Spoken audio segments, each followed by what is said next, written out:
E aí galera, hoje a gente vai falar sobre REST API, vamos fazer uma atualização daquele primeiro vídeo que a gente teve no canal. A gente vai falar um pouco sobre Clean Architecture, um pouquinho de padrões de Golang, coisas que vocês vão ver na maior parte dos projetos. E dar uma atualização porque a REST API também teve alguns pacotes do Golang foram atualizados desde daquele vídeo que a gente fez da primeira vez. Então, assim como a maior parte dos vídeos, vou parar de falar aqui, mostrar o código e a gente vai aprendendo juntos, beleza? Vamos lá. Bom, então, começando por aqui, vou criar um pacote chamado REST API 2, que vai ser esse nosso modelo inicial, né?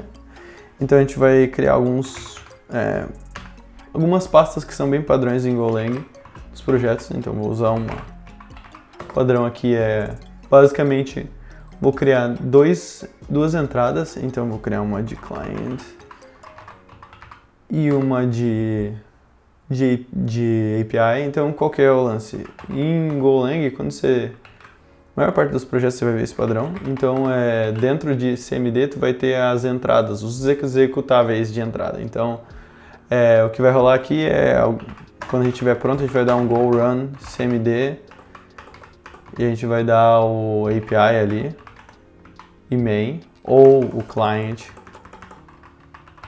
e main. Então essa é meio que o padrão para ter arquivos de entrada, né? Então às vezes o teu projeto tem API, tem uma CLI que usa a mesma lógica interna, então normalmente é assim que é dividido. Aí tem outro padrão que o pessoal coloca as pastas que não são exportáveis, assim, que não... Se alguém importar esse teu projeto, que a pessoa não possa pegar essas informações dentro de interno. O que a gente vai fazer é o mesmo. Então a gente vai ter um internal use cases.go. Vamos também colocar o pacote use cases. Vamos criar aqui dentro também um handlers, que vão ter a inicialização dos handlers que a gente precisa para API. Catch handlers, isso. Criar também um arquivo de modelos, então onde vai ficar a maior parte das estruturas do projeto. Vou criar um arquivo models aqui, provavelmente a gente vai mudar isso depois, só para ter um arquivo já criado. E eu vou criar também uma pasta chamada repositories. E aí eu explico por que eu estou criando todos esses arquivos aqui, né? Beleza, package, repositories. Beleza. Então vamos começar com a lógica que eu quero apresentar para vocês, tá? É um padrão bem comum em projetos Golang, principalmente em serviços que tem API ou gRPC ou coisas nesse sentido, que você tem um arquivo handlers, uma pasta, né, uma camada de handlers que vão lidar com as chamadas da API, ou do gRPC, ou da fila que você inseriu, ou qualquer chamada inicial, né, ou que vai inicializar alguma execução. E aí a gente tem também uma camada de use cases que vão ter as informações e as lógicas de negócio. Algumas pessoas chamam de services, outras pessoas chamam até de domain e colocam outras lógicas dentro dessa parte aqui. Mas no nosso caso que vai ser use cases, para até mais facilitar isso. E a gente tem também a repositórios. Usualmente, na prática, a gente vai ter mais coisa. Por exemplo, a gente pode ter, imagina que a gente tem uma integração com o ChatGPT. A gente também vai ter o ChatGPT aqui. Então qual que é o que eu quero explicar aqui? Vocês veem essa seta, né? A seta significa que o que vai ser inserido no quê? Então o padrão é você inicializar os repositórios, que é onde normalmente o pessoal coloca a camada de chamadas para o banco de dados, ou chamadas para cache, ou chamadas para qualquer lugar que vai armazenar os dados da aplicação. Essa camada é inicializada, ela é inserida como uma dependência dentro de use cases, Use cases, por sua vez, é inserido dentro de um handler, né? De uma camada de handler, e ela é chamada... Então, toda chamada, por exemplo, vai buscar usuários, né? Você não vai chamar o handler direto o banco, bater direto no banco. Você vai chamar primeiro use cases. E tu não vai saber o que o use case está fazendo, se ele está armazenando no banco, se ele está armazenando aonde.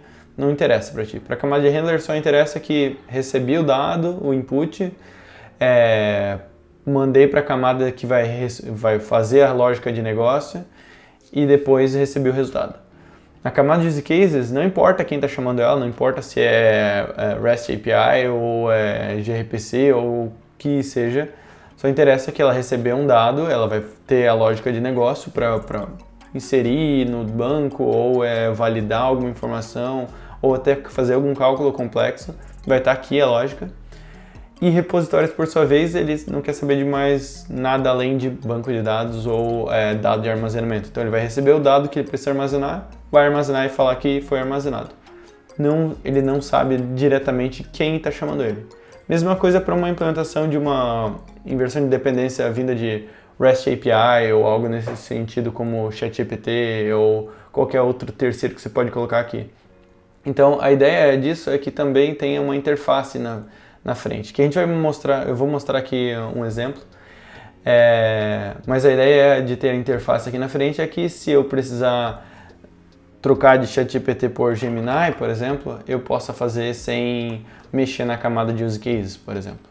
Por isso que normalmente use cases não chama diretamente nenhuma biblioteca padrão ou diretamente o banco de dados, porque tu tenha meio que essa divisão de camadas. Então vamos começar dando um objetivo aqui para nós, né? Então vamos fazer o seguinte, vou criar uma API para cadastrar e listar usuários. Coisa mais simples de todas, né? Vou tirar essa parte aqui para ficar claro. E aí eu vou começar primeiro criando um tipo, né? Vou até renomear esse models aqui para users. E vou criar um tipo para esse cara. Então vai ser user, ele vai ter struct, ele vai ter um ID, que vai ser um UID. Vocês já sabem que é um UID, mas basicamente é um tipo de identificador. Ele tem a implementação do Google, tem a implementação de outros projetos, mas basicamente uma porção de números aleatórios, adicionando um timestamp junto e fazendo com que esse dado seja teoricamente único, né? Então, quando você chama por um banco de dados, se ele não for único, né, a private que vai dar aqui já está sendo usada, mas aqui, como ele junta timestamp com uma informação randômica, é muito difícil ter colisão. Então, por isso que o pessoal normalmente usa UUID. Posso fazer um vídeo depois só focado em UID, se vocês têm interesse. Isso já é uma coisa legal para deixar aqui claro, é que eu estou voltando a produzir vídeos para o canal. Então, se vocês tiverem alguma ideia, alguma curiosidade que vocês queiram que eu explique, ou algum assunto que vocês querem que eu apresente aqui, joguem nos comentários aí, vai ser importante para mim, porque para me dar uma noção de conteúdo mais vocês querem ver, tá? Então, voltando para aqui, eu coloquei um ID, vou colocar um name aqui, não sei aqui. Como esse cara não está sendo importado, eu posso dar um go mod tidy aqui, ele vai entender que tem esse pacote e vai baixar para mim. E é isso, beleza, tem a estrutura inicial, aqui dentro de repositórios eu vou criar um repositório para fazer lidar com a camada desse usuário, né, de banco. Aqui eu não vou criar banco, eu vou criar armazenamento dentro do Go, né, para evitar tanto trabalho, vai demorar muito o vídeo se eu colocar uma implementação de banco aqui direto. Mas a lógica é que eu vou criar uma estrutura aqui para repositórios, então vai ser type repositories, estrutura, eu vou colocar aqui as coisas que são responsáveis pelo banco desse usuário aqui. E aí eu vou já criar uma interface aqui, que eu vou falar, eu quero que esse user aqui implemente get users o getAll, que vai me retornar um slice, que é uma lista, né, daqueles usuários. Aqui eu não vou tratar erro, até porque não tem chamada no banco, então não faz tanta diferença eu ter esse controle de erro aqui. Mas usualmente a gente faz isso aqui, né? Retorna sempre alguma coisa e mais um erro. Mas como eu falei, vou armazenar direto na máquina, então não precisa disso. Vou criar um add aqui também, que vai ser new user e vai ser models.user. E como eu falei, também não tem como dar nenhum erro nesse cara aqui, então eu vou dar só um add aqui. E eu vou retornar esse cara aqui como uma referência. Return aqui, repositórios, para que eu não precise recriar em cada lugar e ter uma cópia dessa informação em vários lugares. E agora eu vou implementar esse repositório do usuário. Então eu vou criar um users aqui, .com, e aqui dentro eu vou implementar uma estrutura que vai ser chamada de type users. A gente faz users struct, e eu vou aqui dar um func new que vai retornar também esse users. Return comercial user, beleza. E eu vou adicionar alguns métodos àquela estrutura. Então eu vou dar essas habilidades para essa estrutura. Então vão ser essas habilidades. Vou até pegar daqui, né? Que são essas duas funções que a gente precisa. Eu vou adicionar getUser, getAll no caso, e add para esse cara. E basicamente isso. O que a gente precisa fazer aqui, né? Eu preciso ter um lugar para armazenar esses usuários. Então eu vou fazer o seguinte, eu vou armazenar esses usuários dentro dessa estrutura. Então eu vou tem um dado aqui que é users. E aqui eu vou inicializar esse slice, né? Com um valor 0, porque eu não sei exatamente quantos usuários vão ter. E toda vez que o usuário pedir para mim quais são os usuários que eu tenho armazenado, eu vou dar um users aqui. E pronto. Basicamente, toda vez que alguém inicializar essa camada aqui e der um getAll, ele vai pegar os usuários que tem armazenado nessa estrutura aqui. E eu também vou fazer um cara para adicionar na estrutura. Como aqui eu preciso alterar a estrutura, eu tenho que falar que eu estou alterando a referência. Então o que eu vou fazer aqui? Eu vou dar um u.users, vou dar um append nesse novo usuário que eu recebi. Tem um problema aqui que vocês podem enfrentar em produção. Dessa forma que eu fiz, né? Toda inserção vai fazer um append naquele dado dentro da estrutura. E tem um outro cara que está fazendo um get. E o que pode acontecer é dar race condition, que é duas pessoas tentando mexer e alterar um mesmo elemento dentro de uma estrutura. Na prática, primeiro a gente vai chamar banco, né? Então não tem meio que isso na prática diretamente.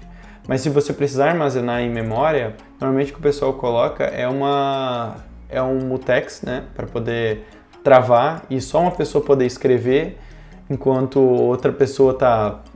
Por exemplo, se tu estiver lendo, outra pessoa não pode escrever enquanto está lendo e vice-versa, para não dar concorrência em elemento dentro da estrutura. Tem pessoas também que preferiam usar, em vez de um mutex, um chainer para isso, mas esse é um conteúdo mais avançado, eu posso explicar em outro vídeo, se vocês tiverem interesse. Aqui para nós vou dar um append nesse slice e acabou. Pronto, o repositório desse usuário está pronto. O que eu vou fazer aqui é só inicializar ele e incluir dentro dessa estrutura de repositórios. Aqui vai ser users.new, né? Pronto, está inicializado esse cara. E uma coisa interessante é que vocês viram que não deu nenhum erro, né? Porque essa estrutura que eu criei aqui está implementando getAll e add. Se eu fizer isso daqui, ó, por exemplo, eu deveria, né, dar erro aqui, porque a estrutura que eu estou retornando não implementa esses métodos aqui. Então, adicionar aqui para ele não dar erro. Beleza, uma vez criado isso, a gente tem os repositórios e a camada do usuário desses repositórios. Vou criar agora mais ou menos a mesma coisa, mas a parte de use cases. Então a gente vai criar também um type use cases, que vai ser uma estrutura também. Ela vai receber repos, que vai vir de repositories, esse cara aqui. Posso deixar assim em minúsculo. Eu vou ter um new aqui que vou receber esses repositórios. Como eu falei, lá está vindo como ponteiro e eu vou receber também aqui como um ponteiro. E aí eu vou criar esse cara aqui de use cases, return ponteiro use cases, e eu vou colocar o cara que eu recebi ali, né? Então agora essa estrutura aqui tem acesso às chamadas que eu tenho ao banco, né? Que na verdade é a própria aplicação. E aí eu posso fazer duas funções parecidas com essas aqui, né? Que é o getAll e o add. Então eu vou pegar essa estrutura aqui, colocar um func aqui. Vou falar que essa estrutura aqui está implementando essas duas funções. Na prática, pode ser que esse getAll vai ter um erro, né? Aqui a gente não vai fazer de novo, a gente não vai fazer esse juízo de valor, mas só para deixar claro que pode ser que, bem provável que teria uma outra camada ali na frente. Então, o que eu vou fazer aqui, eu vou dar um repos user e vou dar um getAll. Então, vou pegar aqui, users, e eu posso fazer uma tratativa aqui, né? E aqui eu posso até fazer um errozinho. Por exemplo, imagina que usuários, if length users não existir, eu posso dizer que deu algum erro, né? Então, essa poderia ser uma tratativa que eu iria colocar aqui. Eu não vou colocar porque a gente não quer que dê um erro, né? Se o cara está buscando todos os usuários, a gente quer que ele liste todos os usuários e é isso, e vá para frente. Então eu só vou dar o retorno desse user aqui e manter dessa forma, tá? Aí no add, o que a gente vai fazer? No add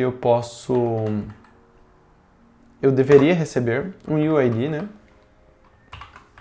Que é a informação do ID do novo usuário. Aqui, como eu estou recebendo a request não deveria me informar qual que é o ID desse usuário. Então eu vou criar um modelo diferente aqui, ó, que não tem, que vai ser o create user request. E ele não vai ter o ID. Então eu só vou receber o nome do usuário aqui e eu vou armazenar esse cara dentro do usuário. Então, o que essa camada vai fazer? Ela vai criar request para o banco, né? Então eu vou chamar de repo request, pode ser rec também. E eu vou chamar o modelo aqui, que é user. E aqui dentro eu vou colocar um ID que eu vou criar agora, do non-UID do new. E vou também passar o name que vem do novo usuário aqui, new user name. E aqui eu posso chamar a minha camada de repositórios, né? Então vem aqui, add, repo rec. Aqui eu não vou receber nenhum erro, né? Como eu falei. De novo, em Golang, quando você está chamando a camada, pode ser que dê algum erro na camada, então normalmente o pessoal retorna erro, que não tem, né? E eu vou retornar o ID que eu inseri no banco, então vai ser o repo rec ID.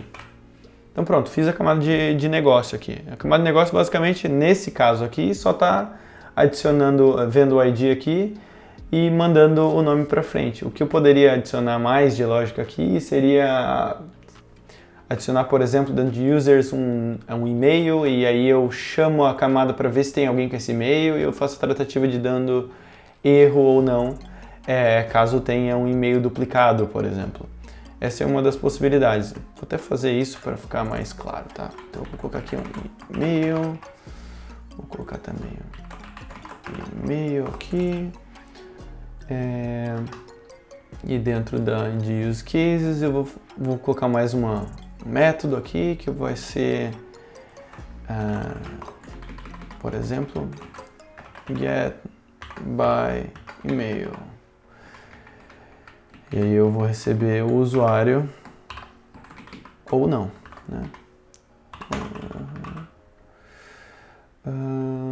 Ou melhor, eu vou fazer assim, is email exists, ou melhor, email exists. E ele vai me retornar um booleano aqui. Não temos erros, de novo, porque só tenho esse slice, né? Então o que eu vou fazer é o seguinte, eu vou percorrer aquele elemento ali, users for range aqui, for range, e aqui dentro vou fazer u.users, vou ter a camada, se ele achar esse cara com o mesmo e-mail, e eu preciso receber o e-mail, e-mail string, se eu receber esse e-mail e o cara existir, eu dou um return true, se não, eu retorno false. Na prática, o que daria para fazer para otimizar aqui é a gente não colocar só um loop, a gente ter também um map aqui que referencia o ID do e-mail, né, para algum usuário, então a gente conseguiria não fazer esse loop toda vez que eu chamasse essa camada, mas a gente não vai entrar nesse mérito agora. Como dentro de zcases aqui, eu só tenho acesso, note, aqui dentro de u.repos.user, eu só tenho acesso a essas duas funções. Por quê? Porque eu estou referenciando isso aqui a uma interface, que é essa daqui. Então, se eu não vier aqui colocar esse cara aqui, ele nunca vai saber. Então, tem que adicionar ali, beleza?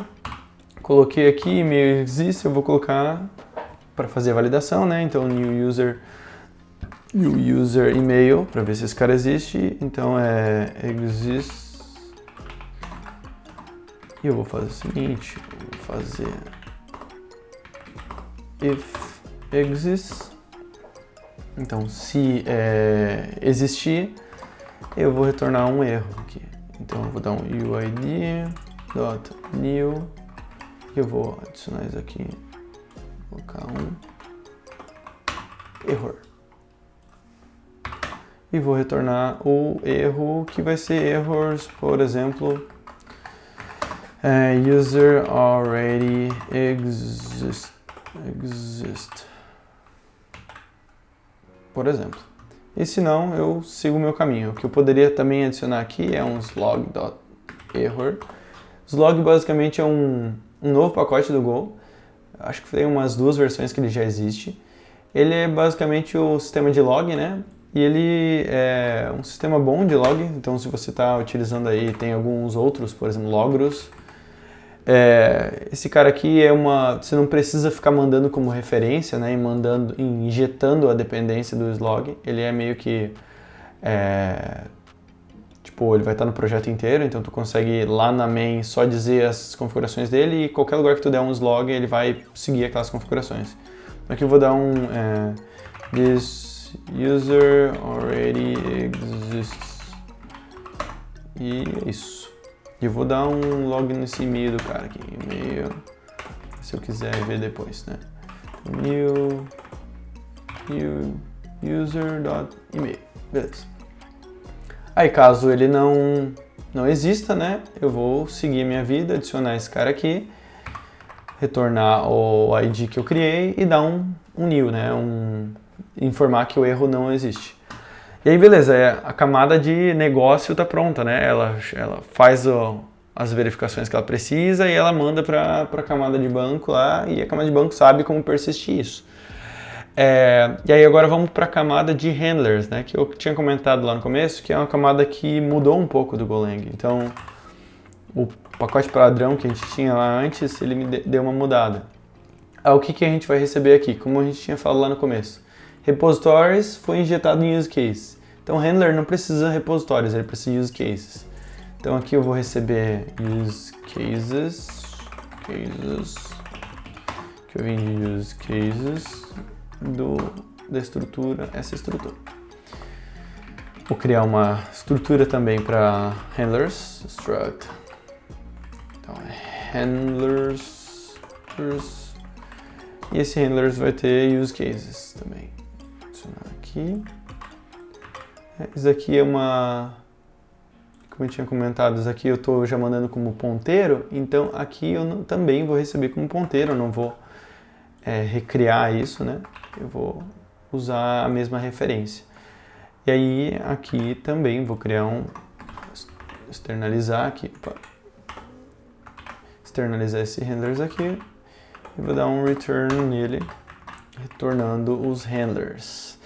Beleza, agora eu tenho a regra de negócio aqui e eu preciso implementar a parte de HTTP, né, e receber os dados que o usuário final está me mandando e mandar para a camada de use cases e a camada de use cases, por sua vez, inserir dentro do banco. Uma coisa que eu vou adicionar aqui já para iniciar vou adicionar dentro de handlers uma função chamada listen, que vai receber uma porta, vai ser um inteiro. Então aqui de novo tem que colocar h handlers e esse listen aqui vai retornar um erro. Então a gente vai usar o protocolo, o pacote padrão, né, de HTTP do Go. A gente vai usar o listen to enserve. Vou mandar aqui formatar o dado aqui, porque aqui você precisa mandar algo do tipo 8080, que é a porta que você vai disponibilizar o teu serviço. Então o que você pode fazer é usar o pacote format, né, format.sprintf, e tu insere aqui dentro o dado que você precisa. O que eu vou fazer aqui com 2 pontos, S não vai ser V, e vou colocar aqui a porta que eu recebi do usuário. E aqui, como é o pacote padrão, eu só jogo um new aqui e tá feito. E eu vou return ele. Pronto, tá feita a implementação de handler. Ele não tem os endpoints ainda, a gente não definiu os endpoints, mas ele já tem a estrutura inicial. O que eu vou fazer aqui é já inicializar isso. Então, como eu comentei, o que tem dentro da main, normalmente, dos projetos Go, é essa inicialização do projeto e essa injeção de dependência. Então vamos começar por repository, repositories.new. Beleza, temos repos aqui, os repositórios. Agora eu vou fazer use cases receber isso, então use cases new aqui e dou os repos para ele. Então agora eu tenho use cases e agora eu vou chamar handlers e handlers vai dar um new nele recebendo use cases. E agora temos o handler. E agora com o handler a gente pode inicializar o projeto dando um listen, que eu vou colocar aqui na porta 8080. Então, basicamente, a main fica bem limpa, né? E ela só inicializa e insere dependências. Como eu falei lá no começo, se tivesse uma camada de API ou de API terceiros, né? Tipo o ChatGPT, o que tu poderia pegar de um pacote chamado, sei lá, Generated AI e dar um new ChatGPT aqui, ó. E aí tu teria um ChatGPT, e aí tu inseria o ChatGPT dentro de use cases. E use case, por sua vez, só ia ter a referência da interface que o ChatGPT está implementando. Então, no futuro, beleza, mudei para Gemini. A única coisa que você vai fazer aqui, ó, agora é New Gemini. E pronto, vai estar funcionando. Entendeu? Não precisa nem renomear o nome aqui, ó, porque não precisa, mas enfim. Nesse nosso caso, a gente só tem a única dependência que injeta em use cases é repositories, né? Mas como eu falei, se eu der um go run aqui, como não tem nada, né, implementado, a gente até vai ficar, acho que pendurado ali naquela porta, mas não muda muito, né? Então tudo. Peraí, opa, aqui ó. Bem, pronto. Então ele vai ficar aqui pendurado para sempre, sem fazer nada, e se eu jogar no browser lá, tu vai ver que não vai ter nada, porque não tem nenhum endpoint inicializado. Então o que a gente vai fazer agora é inicializar esses endpoints. Eu vou criar uma pasta aqui, um arquivo aqui chamado users, onde eu vou colocar os os handlers do user. Então eu vou dar um func aqui. Eu quero usar essa estrutura, né? Então eu vou adicionar ela como um método da estrutura. Vou criar um handler de... Inicialmente eu vou criar primeiro o register, né? Que vai registrar os endpoints. Então vou colocar, sei lá, user ou register user endpoints. E esse cara aqui vai ter, por exemplo, http handler func. E aqui muda uma coisa no Golang. Antigamente a gente fazia assim, ó, users, e dentro da função a gente tinha que ir lá checar qual que era o método. Agora, com uma atualização, eu não lembro exatamente qual foi o que teve a atualização, mas agora você pode fazer isso aqui, ó, e inferir já o método logo no começo. Então isso fica mais fácil e mais limpo, né? O que eu vou adicionar aqui também é esse método, mas eu não vou colocar dentro desse cara. Vou criar uma função separada para ele, que vai ser handlers e vai ser getAll. E né, o estilo aqui que ele precisa é implementar essa entrada aqui e esse write e esse request. Então aqui eu só vou dar um u.getAll.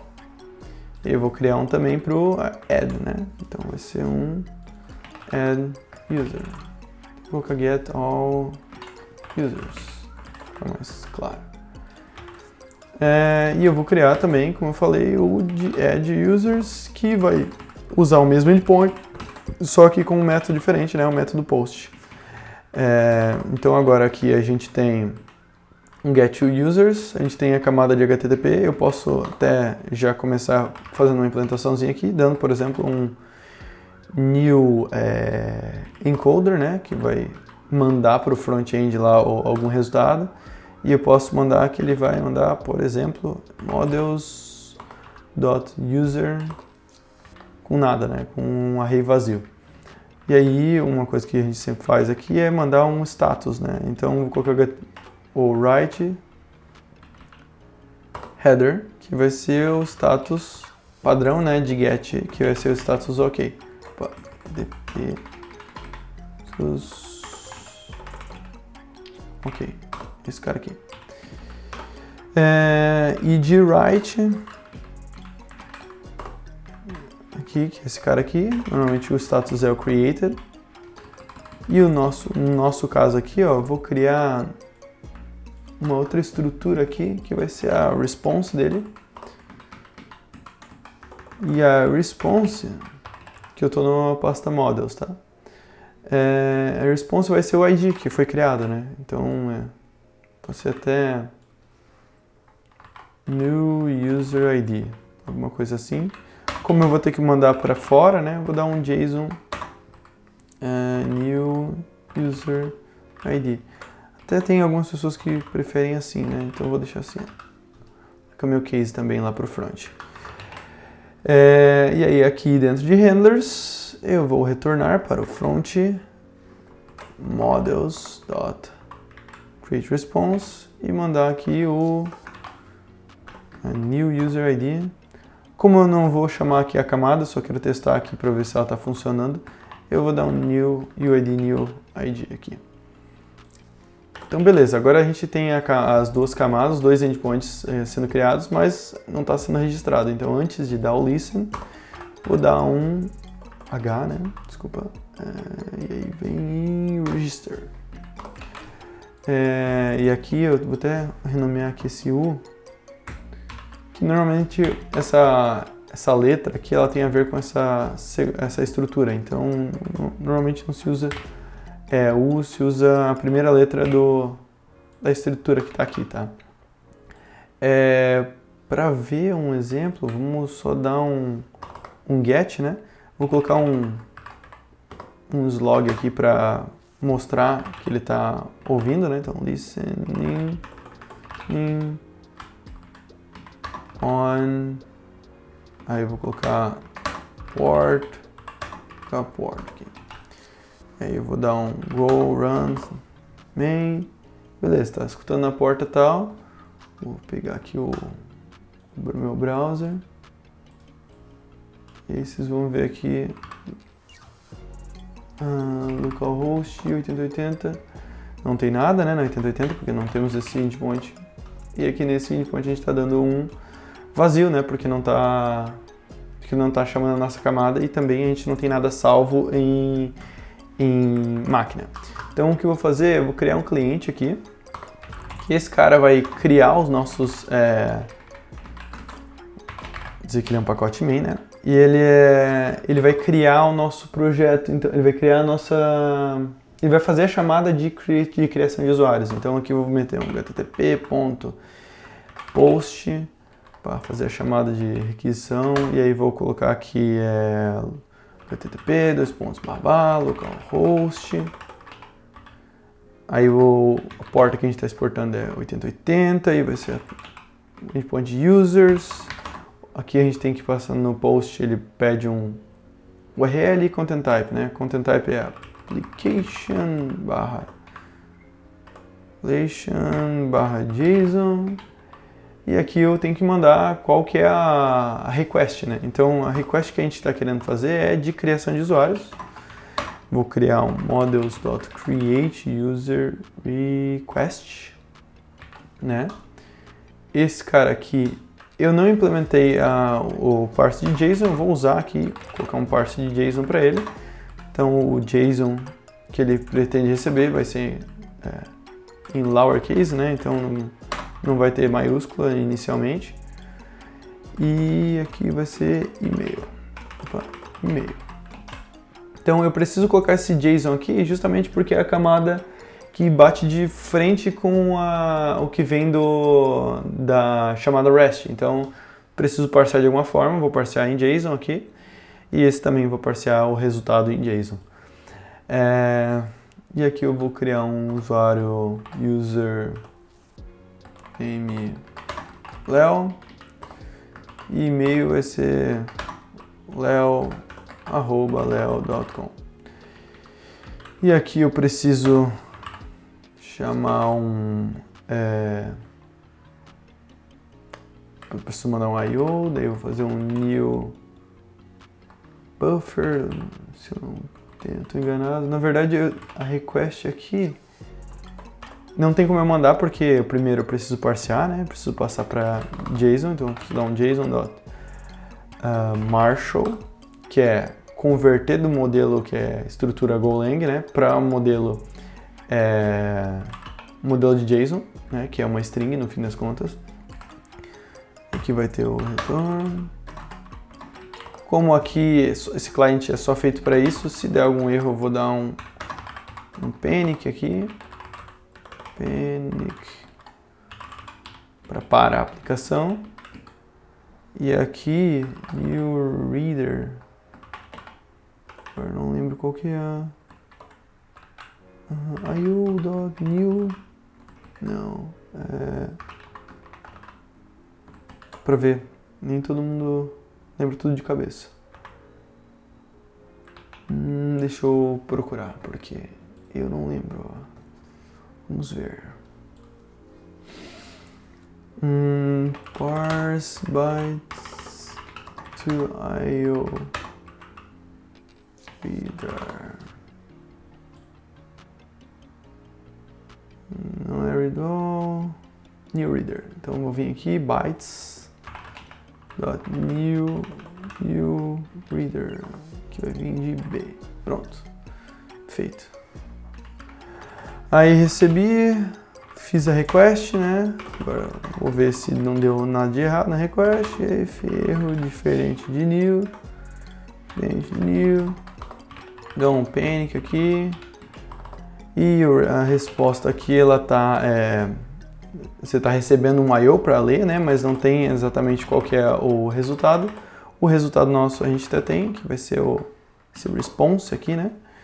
Então vou colocar response API. Vai ser o que a gente está vindo da API. E aí eu vou fazer um JSON. Antes a gente tinha feito um Marshall, né? Que estava parseando isso daqui para string e aí poder enviar. E agora a gente vai fazer o contrário. Vai vir de string para uma estrutura Golang. Então eu vou receber os bytes que vão ter em rasp.body. Aqui, na verdade, o que eu preciso fazer não é um Marshall, eu preciso usar um... Como isso daqui, o body dele, aqui ó, rasp.body, ele não é byte, né? Ele é um IO reader. Eu tenho que usar um método diferente, que é esse daqui, ó, JSON.new decoder, né? Que eu vou fazer o decode. Aí ele recebe sim um reader, né? E aí eu consigo mandar aqui o body e eu consigo dar um decode da estrutura. E aqui vai ser o mesmo response API que eu deletei agora, porque eu sou viajão. E aqui vai ser o create response. E aí esse cara aqui sim eu consigo fazer um ponteiro, receber a informação, e se essa informação der algo de errado, né, eu vou dar um panic aqui para parar a aplicação e dar o erro. Mas caso dê tudo certo, eu vou dar um print ali n, que é usar o pacote format, né, fazer esse print, e dar um response API aqui, que vai provavelmente responder new user created, que vai responder com o ID do novo usuário. Uma coisa que também deve se atentar quando você está fazendo esse tipo de client é checar se a resposta aqui, o status code dela, é o que tu espera. Então aqui a gente estava esperando que viesse um http.statusCreated. Então se não for created, né? Então não criou, eu vou dar um panic também. E aqui eu vou dar user not error to create user. E aí beleza, agora a gente tem um client aqui para criar usuário e a gente pode servir, né, essa API. Então vou dar um go run API para servir ela e pegar um outro terminalzinho aqui, né? Opa. E eu vou dar um go run e agora a gente não vai chamar o API, a gente vai chamar o client. Beleza, disse que criou, né? Vou criar isso aqui, vou tentar criar de volta. Ele criou, disse que criou.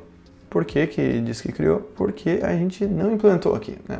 Porque não deveria pedir, dar a mensagem de create 2 vezes, porque lembra que a gente fez uma checagem lá de e-mail, então não pode dar, né? Então o que eu posso fazer aqui agora é fazer o handler chamar use cases que vai realmente fazer as coisas acontecerem. Então aqui, já que eu estou recebendo a request, eu tenho que fazer primeiro receber a request, então eu vou dar um var rec create request e vou parsear isso. Aqui também eu vou receber um IO reader, então eu vou usar o JSON new, nesse caso é um decoder, né, que eu vou parsear do que era JSON, né, uma string, para um elemento Golang. Então eu vou pegar o request aqui, desculpa, request não, response.body, request.body, na verdade, o erro aqui é request, que está escrito aqui, ó, tá. E aí vou dar um decode, né, passando o elemento que é esse hack aqui. Se der algum erro nisso aqui, né, eu vou parar e não vou deixar o cara ir para frente. Sei lá, vai que mandou uma formatação errada ou alguma coisa aconteceu na hora de parsear esse JSON. Então eu vou dar um return aqui para parar a execução dessa função e eu vou dar um erro. O que normalmente daria para fazer aqui é, primeiro, o status é um bad request, né, que me mandou a informação errada, e eu poderia dar um response padrão. Então eu vou criar um novo modelo aqui dentro de models, que vai ser errors. Esse errors vai ter um elemento aqui que vai ser, sei lá, reason. Esse vai ser o error response. E reason vai ser uma string. E reason vai ser assim em JSON. Beleza, agora eu tenho um modelo para poder retornar erro para o front. E aí o que eu vou fazer? Eu vou utilizar esse modelo, usar o reason aqui. E eu vou colocar aqui o erro, né? Então aqui veio o erro, vou mandar direto, não vou parsear. Na prática, normalmente o pessoal tem você não pega o erro direto aqui e já manda para o front, né? Você faz manda um erro mais genérico, né? E também manda um error code, né? E aí o error code, o dev backend aqui no caso vocês, podem saber exatamente qual foi o problema de erro aqui. Mas como aqui a gente não vai fazer todas essas etapas, eu vou mandar o erro para fora. Beleza, aí parseei só a request, só tem a request agora.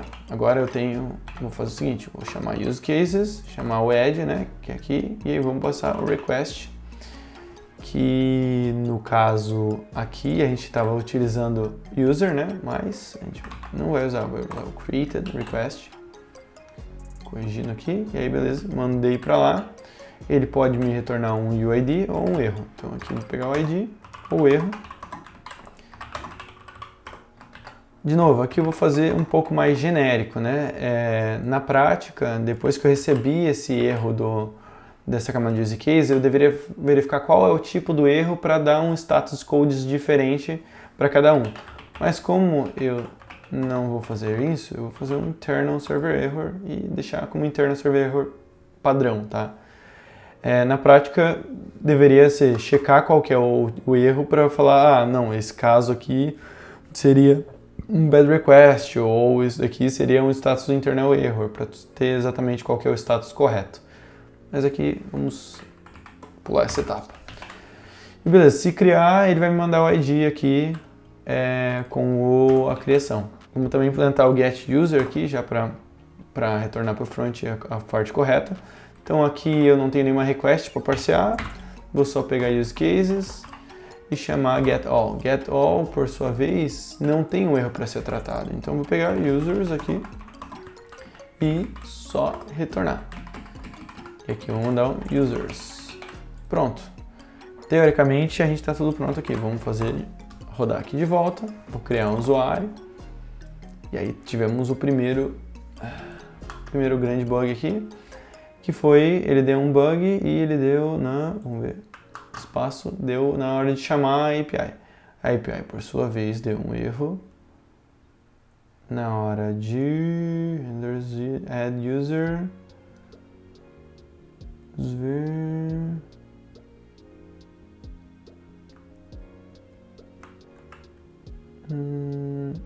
Aqui, server, handlers.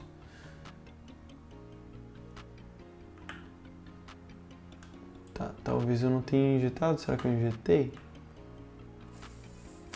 Vamos ver. Use cases, handlers. Aqui, ó. Aqui tá o erro. Tô chamando use cases e eu não recebi use cases. Então, o ponteiro que deveria ter aqui não existe. Beleza, criei um usuário. Deixa eu rodar de volta, teoricamente não deveria criar um usuário. Depois a gente vê o que deu de errado, né? E aqui tenho dois usuários com o e-mail parseado errado. Então, talvez seja esse o motivo. Então, vamos voltar para repositories. Porque como a gente está retornando diretamente, né? Então, a gente deveria ver aqui o que rolou. E-mail... tá. Beleza, já sei. Use cases aqui. A gente não está passando o e-mail que a gente criou depois. Vamos restartar essa API. Vamos rodar aqui. Primeira vez, segunda vez. Beleza, deu um erro. Nosso erro aqui é que o usuário não foi criado.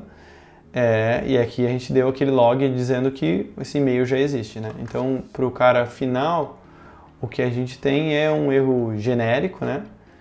O que a gente pode fazer aqui, ó, é o seguinte.